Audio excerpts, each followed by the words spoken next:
Assalamu alaikum and welcome to DNA, Debate, News and Analysis. Javed Iqbal, Iftikhar Ahmed and of course the legendary Salim Bukhari यहाँ मौजूद हैं and of course Iftikhar साहब. Javed is a bit new on the circuit. लेकिन आज जो हम बात करेंगे as far as ये महंगाई की बात करेंगे, फिर speeches हो रही हैं हर तरफ से.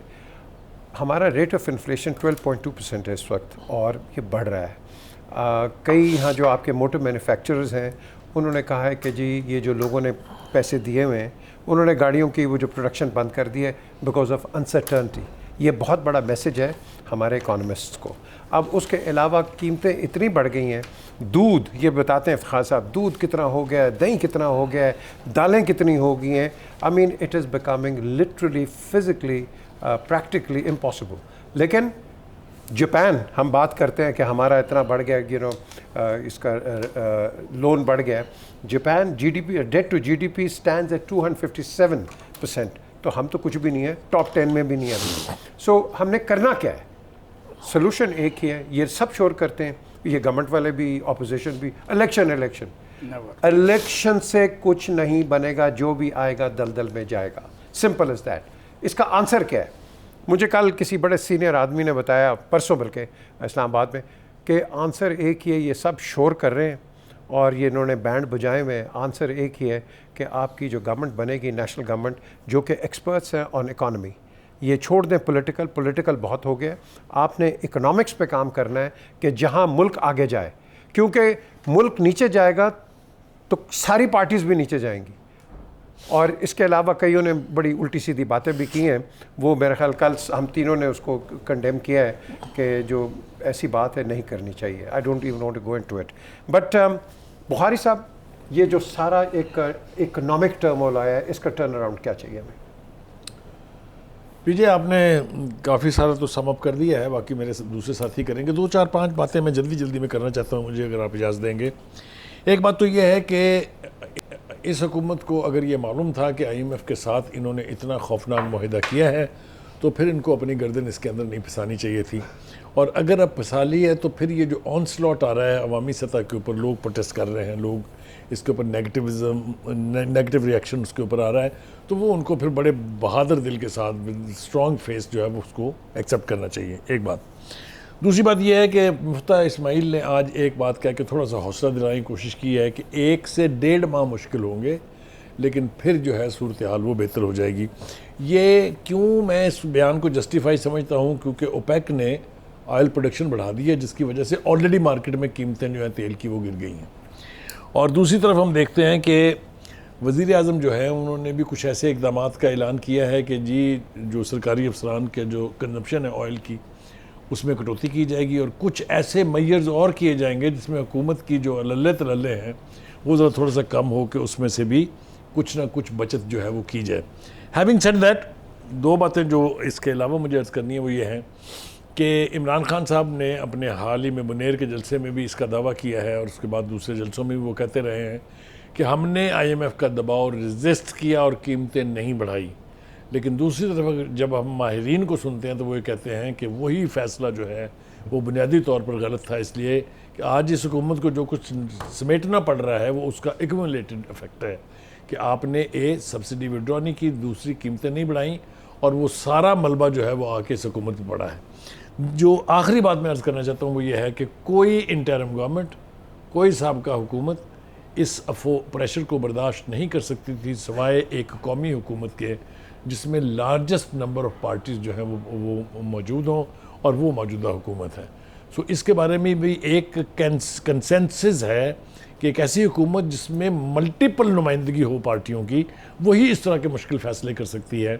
हम ये तवक्को करते हैं कि अभी भी अगर सही सिमत में सही फ़ैसले किए जाएँ और वक्त से किए जाएँ तो शायद ये सदमा जो है ये अवाम बर्दाश्त भी कर ले और उनको रिलीफ भी मिल जाए. बिल्कुल. इफ्तिखार साहब, इसके भी आप ज़रा please, I need your input in this. ठीक है जी, गवर्नमेंट ने इम्पोर्ट्स बैन किए हैं, व्हाटएवर. आपके जो ऑलरेडी इम्पोर्टेड आइटम्स हैं, आपके सारे सुपर स्टोर्स ने 200-300 रुपया उस पर कीमत बढ़ा दी है, कईयों पे 500-600 रुपये बढ़ा दिए. एक. दूसरा, अभी बुखारी साहब ने बड़ी इंटरेस्टिंग बात की है कि जो गवर्नमेंट के जो एक्सपेंसेस हैं कम करें. KP के भी के हैं, सिंध भी के हैं, पंजाब. डोंट यू एग्री कि ये जो हमारे रिच पार्लियामेंटेरियंस हैं they should be paying out of their own pockets इस वक्त? देखिए आपने बड़ी अच्छी पीछे बात की है, वो क्या दें अपनी जेबों से, ये पेट्रोल ज़्यादा से यही कर सकते हैं ना। देखें मेरा ख्याल हमें एक फ़ैसला करना चाहिए आवाम को खुश करने के लिए और आप जैसे दोस्तों को खुश करने के लिए कि जो ग्रेड 18 से ऊपर जितने भी लोग हैं अफसरान, उनका पेट्रोल काट दिया जाए। उनको पेट्रोल कहा जाए कि अब तुम पेट्रोल अपना, जब तक हमारे इक़्तिसादी सूरत ठीक नहीं होती, पेट्रोल अपने पल्ले से खर्चो, मर नहीं जाओगे। दो फ़ायदे होंगे, एक तो उनको आदत पड़ेगी 6-6 गाड़ियाँ इस्तेमाल करने की, तो जब पल्ले से पेट्रोल डालना पड़ेगा तो 6 गाड़ियाँ इस्तेमाल नहीं करेंगे, एक बात। दूसरी बात, अगर कुछ हुकूमतों ने फ़ैसला किया है, बड़ा अच्छा फ़ैसला है, ये वफाकी हुकूमत को भी फ़ैसला करना चाहिए। आप कहते हैं आपकी मुलाकात हुई है कुछ लोगों से इस्लामाबाद में, उन्होंने आपको बताया कि इंटरम सेटअप ला रहे हैं और ये सेटअप पैक कर रहे हैं। मैं बुखारी साहब से इत्तफाक करता हूँ कि ये अगर सेटअप पैक किया गया तो क्राइसिस और डीप होगा और गहरा होगा, क्योंकि आप कहते हैं कि मईशत के माहिर यानी माहिर इक़्तिसादियात में इकट्ठे हो जाएंगे। 70 साल मेरी उम्र है, मैंने बड़े बड़े माहिरीन इक़्तिसादियात देखे हैं और सुने हैं, उन्होंने मेरे मुल्क के गरीबों के लिए कुछ नहीं किया। वो हमेशा या अमेरिका की प्रोग्राम पर अमल करते रहे हैं या अमेरिकन यूनिवर्सिटियों के जो प्रोग्राम थे उस पर अमल करते रहे हैं। मेरे मुल्क के गरीबों के लिए अगर कोई रत्ती सा किसी के दिल में एहसास थोड़ा बहुत है तो वो इन ही करप्ट सियासतदानों में, जिनको आप करप्ट कह कह के आपने उनको तबाह कर दिया है, उनकी जो क्रेडिबिलिटी आपने सिफर कर दी है। बाकी जो तमाम लोग अल्ले तल्ले दिखा रहे हैं, ये जो मैं ग्रेड्स की बात कर रहा हूँ, इसका इतलाक़ अफवाज पाकिस्तान पे भी होगा, इसका इतलाक़ जजेस, सुप्रीम कोर्ट के जजेस, हाई कोर्ट के जजेस और दूसरे जजेस पे भी होगा। इसका इतलाक़ पूरे मुल्क के जितने भी मुलाजमीन उन पे होगा। ऐसे नहीं हो सकता कि आप किसी को कहें कि आप ये ए कर लो और बी को कहें ये नहीं करो। और बिल्कुल मैं इस चीज़ के ख़िलाफ़ हूँ जो आज ये बात हुई है पार्लियामेंट के अंदर, आवाज़ें निकाल के किसी का तमस्खर उड़ा के ये मसला हल होने वाला नहीं है। मुझे ये बताया जाए, जो आज ये कोस्टल हाईवे का एक और कहानी सुनाई गई, क्या उस कोस्टल एरिया को डेवलप नहीं किया जा सकता फॉर टूरिज़म? मुझे बताएं तुर्की की टूरिज़म की बुनियाद क्या है? तुर्की की टूरिज़म की बुनियाद क्या है? बीच। तो जो पानी, जो नीला पानी मेरी बीचेस के ऊपर है, कराची से 5 मील आगे निकल जाओ और फिर गवादर तक, चलो मैं मानता हूँ गवादर एक सेंसिटिव एरिया है सी पैक की वजह से, 1100 मील लंबा कोस्टल जो मैं कहता हूँ भाई इसको डेवलप कर जाओ। इसको डेवलप करने से फ़ायदा मुझे ये होगा कि मेरे पास 4 पैसे आएंगे, टूरिस्ट आएंगे, इंडस्ट्री बनेगी, और जो मुकामी लोग हैं जिनको एहसास है कि उनको रोज़गार नहीं मिलता, नौकरी नहीं मिलती, ये उनका प्रोजेक्ट होगा, वो पार्टनर होंगे, वो शेयर होल्डर होंगे इसके, और मुझे पैसा मिलेगा, क्योंकि मेरे पास और कुछ नहीं है। या मैं टेक्सटाइल के अंदर फंसा हूँ कि किसी तरीके से बना के बाहर भेज देता हूँ, ठप्पा लग जाता है, बनती पाकिस्तान में, ख़रीदता मैं लंदन से हूँ, यही है ना। तो आप एक इस पर तवज्जो दें, आप ज़राअत पर तवज्जो दें। ये क्राइसिस IMF का पैदा करदा है। जुर्रत का मुजाहरा करना चाहिए PTI को कि हाँ हमने ये मुआहदा किया था, जुर्रत करनी चाहिए। और ये भी जुर्रत करनी चाहिए कि हाँ हमने पैसे नहीं देने दिए, सब्सिडी दी जानबूझ के। ये भी तस्लीम करना चाहिए कि हाँ हमने एक ऐसी नई स्कीम दी जो IMF को पसंद नहीं आई, हम भुगतेंगे। लेकिन ये कहना है कि बस जी सुबह इनको निकाल दो, एक इंटरम सेटअप ले आओ, गवर्नमेंट ये बना, मैं एग्री नहीं करता। मैं खुद इसमें महसूस कर रहा हूँ कि मेरे साथ ज्यादती हो रही है। बिल्कुल। लेट मी कंप्लीट यार, मुझे बोलने दो जितना मेरा टाइम है, फिर आप मुझसे ज़्यादा टाइम लेना। मैं समझता हूँ कि जो महंगाई है, जो ये तोड़वा रहे हैं पेट्रोल पंप कराची में, क्या पेट्रोल पंप टूटने से पेट्रोल की कीमत कम हो जाएगी? My answer is no, my answer is no. लोगों को गलत फहमी का शिकार मत करो, अल्लाह तल्ले बंद करो जो मैंने मुतालबा किया है, और सब पे इसका इतलाक करो, कुछ तो पैसे बचेंगे ना। और ये कारों का बहुत हामी है मेरा पीछे, और गरीबों की बात करो, ये कारे सालों की नहीं बिकती तो ना बिकें, इन्होंने बहुत माल कमा लिया इस मुल्क से, अब गरीबों की बात करो। ऐसा कोई तजवीज़ लेके आओ, मेरे गरीबों को आटा मिले, चीनी मिले, दालें मिले और घी मिले। ये 4 रिक्वायरमेंट हैं। बिजली और पानी का मसला या बिजली या पेट्रोल का मसला वक्त के साथ बेहतर हो जाएगा अगर IMF ने हमको ट्रेंच दे दी। बिल्कुल। अच्छा जावेद, इनकी सारी बातों के आपने छोड़, अच्छा नंबर 1 ये भी तो बता दें, इन्होंने शायद ये उसको मिस कर गए कि एक गाड़ी आती है उसके पीछे 6 गाड़ियां होती हैं एस्कॉर्ट्स की। मना कर दी मना? मैंने, बिल्कुल आई ये अच्छा, सर मैंने ये इसीलिए कहा कि ये छोटी चीज़ है, ये बड़ी छोटी चीज़ है। स्कॉट की एक बात कर लें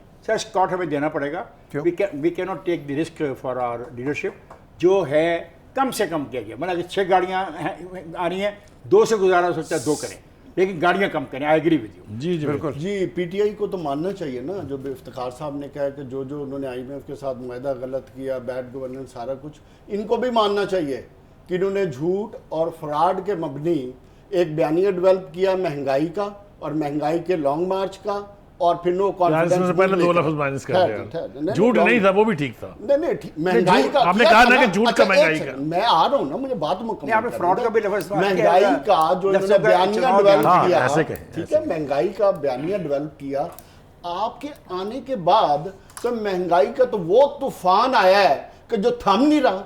अब आप ये लॉजिक दें, पूरी कौम को जस्टिफाई करने की कोशिश करें और पूरी कौम को समझाने की कोशिश करें कि ये तो महंगाई आनी थी। तो भाई आपको 3 महीने पहले भी पता था ना, जो कुछ कर रही है पीटीआई की गवर्नेंस जिस तरह की थी, बैड गवर्नेंस, आपको तो पता था।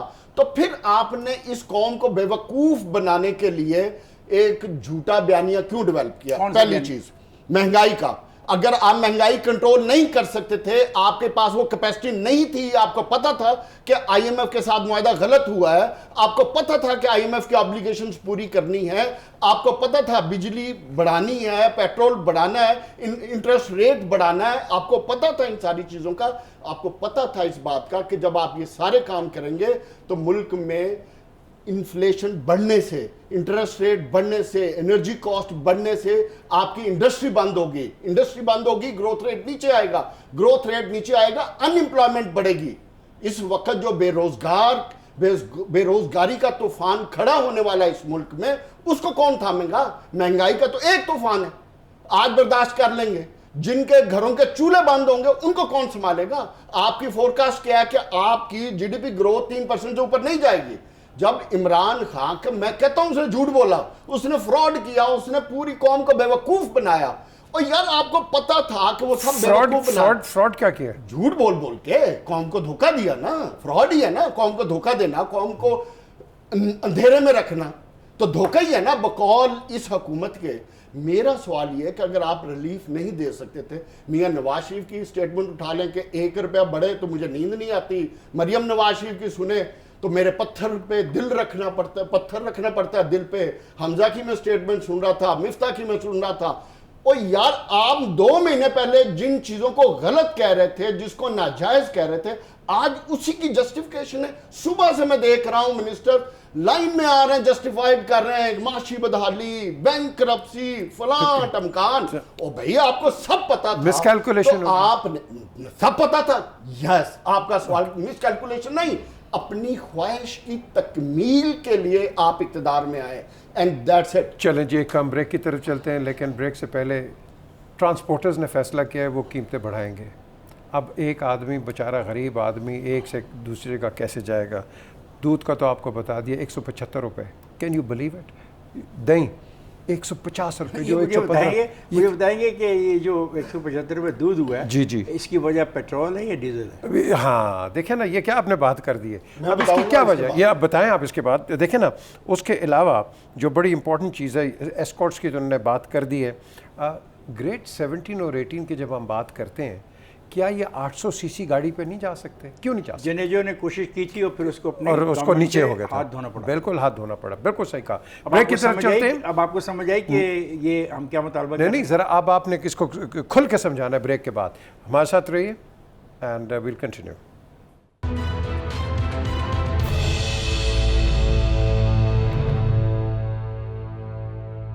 Welcome back to DNA. Debates के अंदर हमेशा ये होता है कि आप आर्ग्यू करते हैं, फिर काउंटर आर्ग्यूमेंट होता है, और कई दफ़ा क्लास का भी मौका आ जाता है। तो बुखारी साहब जी, मैंने 2-3 बातें अर्ज़ करनी है। एक तो जावेद का मैंने बयान जो सुना है क्लास पिछले सेगमेंट में, जो उन्होंने कहा, एक तो ये कि जो बयानिया महंगाई का था ना, वो तब झूठ था ना वो अब झूठ है। महंगाई का बयानिया बिल्कुल दुरुस्त था, और जो उस दौर में महंगाई हुई है, हम आंखें बंद कर लें, कबूतर बन जाए बिल्ली के आगे, जैसे जावेद भाई बने हुए हैं, तो वो अलग बात है, लेकिन महंगाई उनके दौर में ही शुरू हुई। और आज सेनेट के अंदर जिस तरह की आवाज़ें निकाल के वो ढिठाई के साथ साबका हुकूमत के जो सेनेटर्स और MNAs और जो वज़ीर थे वो जो कुकड़ियों की आवाज़ें निकाल रहे हैं, उनको शर्म आनी चाहिए, इसलिए कि ये सारा उनका किया धरा है जो इस वक्त इस हुकूमत को भुगतना पड़ रहा है। इनको हम इसलिए ब्लेम दे रहे हैं कि इनको पता था कि ये होना है, इसके बावजूद उन्होंने अपनी गर्दन फंसा ली। लेकिन इसका मतलब ये नहीं है कि वो जश्न मना सकते हैं उस सब कुछ के ऊपर जो कुछ वो करके गए हैं यहाँ से। एक बात, it's a national loss, it's a national loss. मैं आप सफ़र कर रहे हैं, वो चाहे हुकूमत PTI की थी या चाहे हुकूमत इनकी है। आप ये बताएं, हमारे घरों पर तो इफेक्ट अपनी जगह मौजूद है ना, हम सब भुगत रहे हैं उसको। दूसरी बात, एक बार जो कीमतें बढ़ जाती हैं ना किसी भी जवाज़ के ऊपर, हमारे मुल्क में ये रवायत है कि वो वापस नहीं आती। आप ज़रा तसव्वुर कीजिए कि ट्रांसपोर्टर ने जो किराए बढ़ा दिए हैं, जो इससे पहले ऑनस्लॉट आया था तब बढ़ाए थे, जो उससे पहले बढ़ाए थे उनमें से एक पैसा कम नहीं हुआ है, उसमें मज़ीद इजाफा हो गया। आप तसव्वुर करें कि लाहौर से रावलपिंडी का किराया जो लग्जरी गुड्स पर यानी ट्रांसपोर्ट के ऊपर 1200 से 1600 था, वो यकदम 2000 पे चला गया है। फैसलाबाद का किराया 1050 रुपये हो गया, सरगोदा का किराया 950 हो गया। मुझे ये बताएं कि जिस फैमिली के 2 अफराद को कम्यूट करना पड़ जाए वो तो मारे गए ना। सो कहने का मतलब ये है कि जब तक हमारी हुकूमतें, सक्सेसिव गवर्नमेंट साबका और मौजूदा, अपनी अपनी ज़िम्मेदारी की ओनरशिप नहीं लेंगी, ये जावेद भाई जो हैं ये झूठ का लफ्ज़ इस्तेमाल करके बयानिए बनाते रहेंगे। हमें खुले दिल के साथ अपनी गलतियों का इकरार करके और फिर फॉरवर्ड लुकिंग अप्रोच के साथ देखना चाहिए कि आगे क्या होगा। आखिरी बात जो मैं अर्ज़ करना चाहता हूँ वो ये है कि इस वक्त के जो हुक्मरान हैं यानी प्राइम मिनिस्टर साहब जो हैं, वो इससे ज़रूर फ़र्क पड़ेगा जो उन्होंने कहा, लेकिन जो हमारे तीनों हजरात ने कहा कि इससे आगे भी जाएं। सिर्फ ये कहना काफ़ी नहीं है कि पेट्रोल कम कर देंगे तो उससे इतनी बचत हो जाएगी कि ये सारा बोझ जो है टल जाएगा। बेपनाह रास्ते हुकूमत के पास मौजूद हैं कि किस तरीके से इस ओवरबर्डन को कर्टेल किया जा सकता है। जो मेरी अंडरस्टैंडिंग है, मैं अपनी बात दोहरा रहा हूँ और मुमकिन है कि मैं गलत हूँ, क्योंकि हमारे सामने माहिर इक़्तिसादियात बैठा, उसने मुझे पढ़ना है ज़रूर। वो ये है कि जो IMF है वो आपको कर्जा देने से पहले जो चीज़ इंश्योर करना चाहती है वो ये है कि आप वो मैयर लें जिससे आपका बजट डेफिसिट जो है और बजट आपका जो है वो बैलेंस हो सके। ये जो है ना, पेट्रोल की कीमत बढ़ा दें, आप फलां चीज़ की कीमत बढ़ा दें, ये हुकूमतों के फ़ैसले होते हैं। लेकिन अगर हम ओवरऑल एक ऐसा बजट पेश करने में कामयाब हो जाएं जिससे ये बर्डन सबड्यूज किया जा सकता हो, रिड्यूस किया जा सकता हो, तो मेरे ख्याल से कौम को रिलीफ मिलने का एक इम्कान यकम भाई को है। नहीं, मैं आप कर दें, चले। जो असल बेसिक इशू है वो है गवर्नेंस का। अभी ये जो बताया इन्होंने, दूध की कीमत, भैंसें ना तो डीजल इस्तेमाल करती हैं ना पेट्रोल इस्तेमाल करती हैं, तो वो कैसे हो गया? आपने मुझे किराए की बात बताई। क्या किसी ने सोचा है कि एक सीट का, एक गाड़ी है उसमें कितनी सीटें हैं, उसमें कितना पेट्रोल या डीजल जो भी है इस्तेमाल होता है पर किलोमीटर, तो क्या रेट निकाला जाता है टिकट का, और अगर इतने पैसे बढ़ गए हैं पर लीटर तो उसको कैसे कन्वर्ट करना है? कोई मैकेनिज़्म होना चाहिए। ये तो नहीं कि मैं मेरी जो मर्ज़ी आए मैं अपनी मर्ज़ी का मैकेनिज़्म तैयार कर लूँ। गवर्नेंस की जो नाकामी है पूरे मुल्क में, और वक्त के साथ साथ हर आने वाले दिन में गवर्नेंस ख़त्म होती जा रही है। जो इदारे हैं और इदारों में जिन लोगों की ड्यूटी है कि वो प्राइस को कंट्रोल करें, बाकायदा प्राइस कंट्रोल करने का एक मैकेनिज़्म मौजूद है, स्टडी होती है कि चीज़ें किस रेट पे कैसे बिकेंगी। ये नहीं कि हर आदमी अपनी मर्ज़ी का रेट इसलिए लगा दे कि डीज़ल और पेट्रोल महंगा हो गया। बिल्कुल, जो चीज़ें बराह रास्त डीज़ल और पेट्रोल से मुतल्लिक़, मसलन ट्रांसपोर्ट, इसका किराया तो बढ़ना है, लेकिन कितना बढ़ना है, कितना लीटर बढ़ा है, उसकी क्या कीमत है, एक मील पे क्या कॉस्ट आती है एक नशिस्त की, और एक बस जो 22 नशिस्तों की है उसका किराया कितना बढ़ना चाहिए। ये मैकेनिज़्म तो तय करना है हुकूमतों ने, हाँ वो सूबाई हुकूमतें हैं, उनकी ज़िम्मेदारी है। और यहाँ पे मैं अपना केस पेश करता हूँ कि we are losing the governance every day. हर आदमी अपनी मर्ज़ी से फैसले करना चाहता है, मर्ज़ी की कीमत मुकर्रर करना चाहता है। अभी आटे की कीमत जिस तरीके से जंप की है पिछले 2 महीनों में, मैं हैरान हूँ, कोई पूछने वाला नहीं है भाई ये क्या हो रहा है इस मुल्क में। और ये बुखारी साहब जवाब दे रहे थे जावेद के मसाइल का। एक स्टेज पे जावेद को भी पता है कि चीनी 50 से शूट करके 100 पे गई है, क्या मैकेनिज्म क्या है भाई? गन्ने की कीमत बढ़ गई है, जो गन्ने को क्रश करने की जो मशीनें उनकी कीमत बढ़ गई है, उनकी रिपेयर की कीमत बढ़ गई है। मैं चाहता हूं कि मेरी बात को कुछ समझने की कोशिश करें। हमें कौमी सतह पे ये मैकेनिज्म इवॉल्व करना होगा कि how to control prices and how to और प्राइसेस को बनाना कैसे है। ये जो मनमानी है ना, और होर्डिंग और छुपा लेना, इस पे सख्ती से अमल करना होगा। और ये कोई नई बात नहीं है। कायदे आज़म मोहम्मद अली जिन्ना ने पहली तकरीर में इस बात का खदशे का इजहार किया था कि मेरे मुल्क में होर्डिंग होगी। अब सोचिए, इसलिए तो उन्होंने कहा था यूनिटी हमारी कौम, हमारा जो कौमी अलमिया है ना कि हम बुनियादी तौर पे मुनाफिक लोग हैं। और बदकिस्मती क्या है कि हम इक़्तिदार की हवस में इतने ज़्यादा आगे जा चुके हैं over a period of time, चाहे कोई भी है, मैं किसी भी पॉलिटिकल पार्टी को नहीं कह रहा, कि हम उसको हासिल करने के लिए झूठा या सच्चा कोई भी बयानिया डेवलप कर सकते हैं। बिल्कुल सही कहा आपने। ये है बदकिस्मती आपकी। और जिस तरफ इफ्तिखार साहब ने इशारा किया गवर्नेंस का, इस हुकूमत का तो बयानिया ही गवर्नेंस का था, महंगाई और महंगाई का था।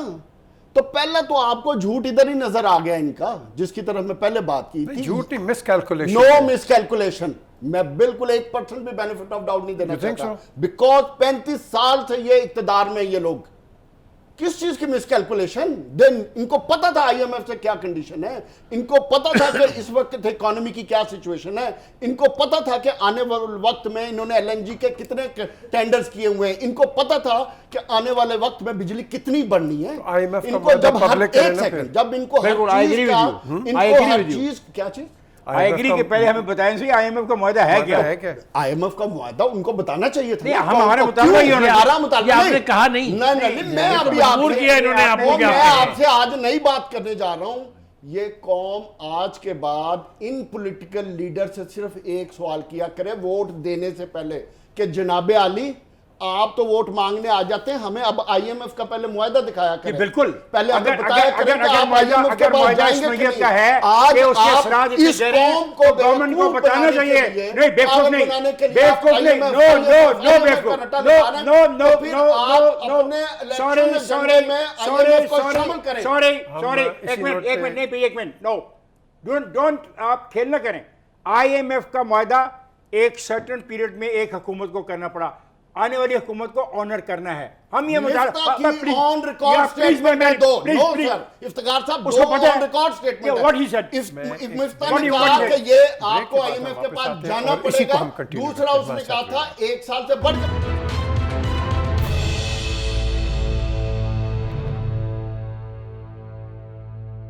Welcome back to DNA. Debates के अंदर हमें एक निचोड़ पे जाना चाहिए। हम बड़ी बड़ी बातें करते हैं, आईएमएफ ने ये, आईएमएफ ने वो। प्लीज़ लेट अस नो कि what is the actual information है। हर बंदा आईएमएफ में बात कर रहा है, उसको पता है कि नहीं? नो किसी को नहीं पता। और मेरा ये मुतालबा है एज ए पाकिस्तानी, ये जो कहते हैं ना 5 साल की हुकूमतें आती हैं तो क्या इसने तंजिया तौर पे कहा, मैं कहता हूँ जब भी कोई हुकूमत कोई फैसला करे, कोई मुआहदा करे गैर मुमालिक से, तो उसको अपने अवाम के साथ शेयर करना चाहिए थ्रू पार्लियामेंट या थ्रू पब्लिक। ये तो हम मुतासरीन तो हम है ना, मुतासर तो मैं हो रहा हूँ। हर आदमी आईएमएफ आईएमएफ कह रहा जा रहा है। भाई मुझे बताओ आईएमएफ ने क्यों कहा, कैसे कहा, शराइत की नोयत क्या है? हमें मुल्क में डिबेट करनी चाहिए इस पे। जब तक ये सूरत हाल चेंज नहीं होगी कि आने वाले पिछलों पर मुरब्बा डालते रहें, उसके बाद आने वाले उससे पिछलों पर डालते रहें, हम कहीं भी नहीं खड़े होंगे एज ए कौम। हमें जो खान साहब कह रहे हैं बात आप भी वही कर रहे हैं, लेकिन आप वो साथ झूठ जोड़ के उसको कुछ का कुछ बना देते हैं। असल बात यह है मैं कह रहा हूं कि अवाम को धोखा नहीं देना चाहिए। ये जो खान साहब कह रहे हैं उसका तकाजा ये था कि जब ये हुकूमत आई थी वो पहले पूछती उनसे कि भाई साहब ये बताएं मुआहदा क्या करके जा रहे हैं।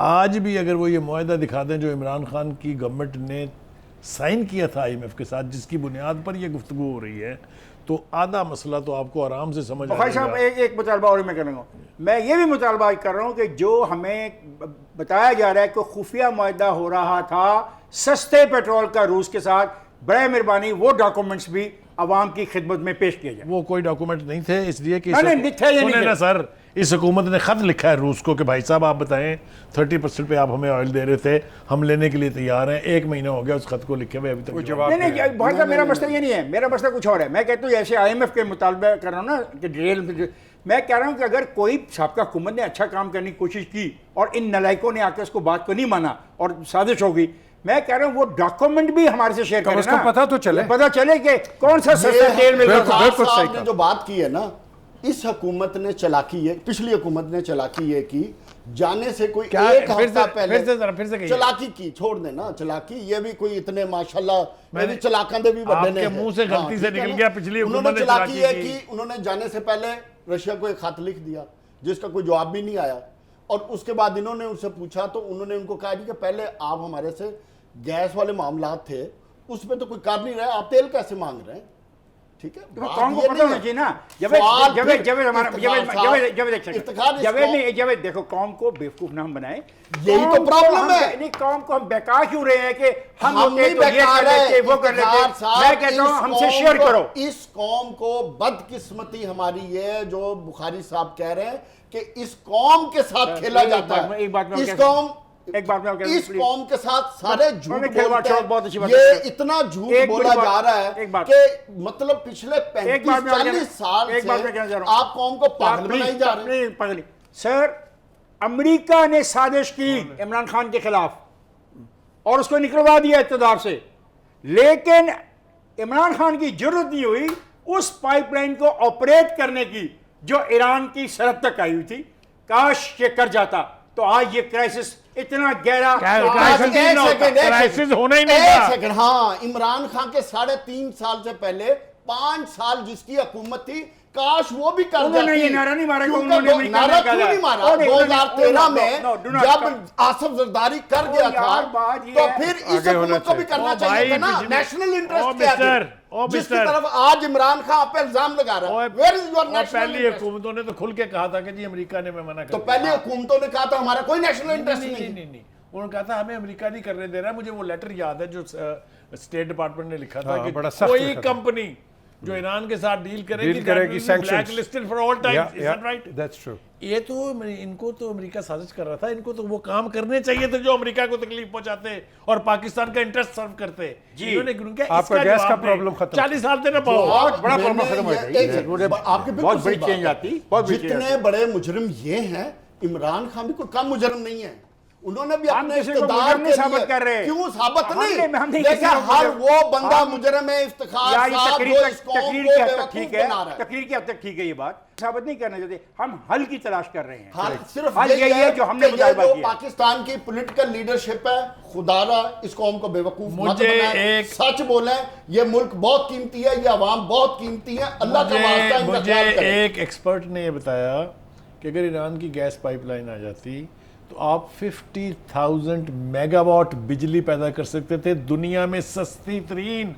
और अगर आपके पास इतनी एनर्जी होती तो आपकी इंडस्ट्री तो चल इसका रही होती। मतलब ये है कि इस पाकिस्तान में, आई एम सॉरी कहने को मैं बड़ी गलत बात कर रहा हूँ, कोई पॉलिटिकल लीडर नहीं है। ये फौजी लीडर भी आए ना, वो भी ये कर सकते हैं ना। बात कर फौजी लीडर भी तो आए ना, वो भी तो लीडर थे ना। 10-10 साल उन्होंने भी हुक्मरानी की है। जरा उनकी भी बात करने में आप बुरा ना मना चलिए, एक करें। ब्रेक की तरफ ये चलते गैस हैं। पाइपलाइन किसी ने तो और, साइन की थी ना। ब्रेक के बाद बिल्कुल सही बात की। एक ब्रेक की तरफ चलते हैं। 14 घंटे लोड शेडिंग हो रही है और प्राइम मिनिस्टर ने कहा है इलेक्शंस के मुतालिक कि 15 महीने में इलेक्शंस होंगे और मैं चाहता हूं कि मैं एक ऐसी पोजीशंस पे आऊं कि एक सॉलिड पाकिस्तान छोड़ के जाऊं, और कहता है वो उसी वक्त होगा जब मेरे पास टाइम होगा, अगर मैं इलेक्ट आगे भी हुआ। लेकिन ये सारी बात हम करते हैं इस ब्रेक के बाद।